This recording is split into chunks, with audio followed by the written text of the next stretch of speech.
घुमंतू जातीच्या भयानक परिस्थिती, क्रिमिनल ट्रायलच्या भयानक परिस्थिती, तिजोरीवर टाका, उपद्रव. शाहू महाराजांनी असं नाही केलं, त्यांना आणा आणि त्यांना टाका असं नाही केलं. त्यांनी विचारलं तुम्ही असं का करता? एकानं म्हटलं देतो उपाशी.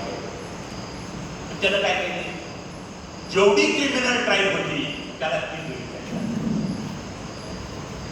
दरबाराच्या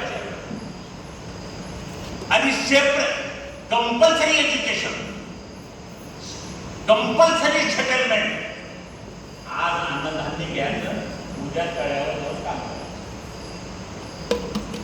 आम्ही राजी नाही ना, आम्ही गुलाबरापेक्षा करणार नाही. धूर्त माइंड विदिन माइंड, ब्राह्मण हॅविंग माइंड विदिन माइंड. एक न्यायपालिकेचा ब्राह्मण इम्पेरियल डाटा मागतो, प्रशासनातला ब्राह्मण डाटाच देतो. म्हणून न्यायपालिकेची कडिया मुंडा रिपोर्ट झाला, कडिया मुंडा रिपोर्टचा अहवाल आला. त्यांनी काय म्हटलं?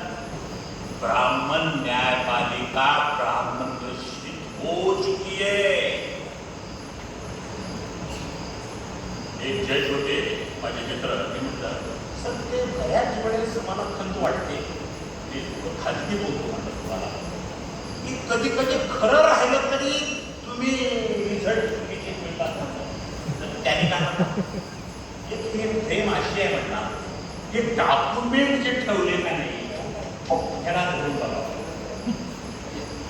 जरी माझा हा सोयरा आहे आणि ह्या महिन्यावर अन्याय आहे किंवा तिची प्रॉपर्टी हटल केलेली आहे हे मला बी माहिती आहे. काय चोर कोण आहे, शाहू कोण आहे, पण हे माझ्याकडे हे डॉक्युमेंट आणि डॉक्युमेंट हे काय मार्केट.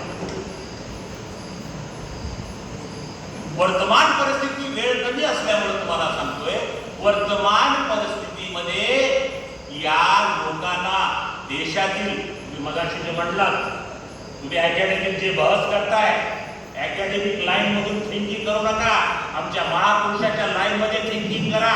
यूपी मध्ये जे तुम्ही एबीसीडीचं मॅटर आहे ते काशीरामजीच्या उत्तर प्रदेशची सत्ता आल्याच्या नंतर मॅटर उभा केले.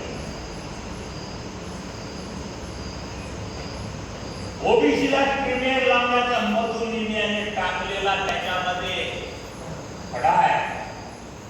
क्रीमी लेयर हे संविधानिक नाही आहे. 50% आरक्षणाची मर्यादाच्या बाहेर गेलं नाही पाहिजे, हे संविधानामध्ये कुठंच लिहिलेलं नाही आहे.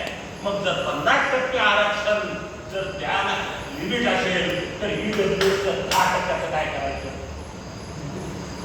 काय करायचं? काय करायचं? याला 60-62 ला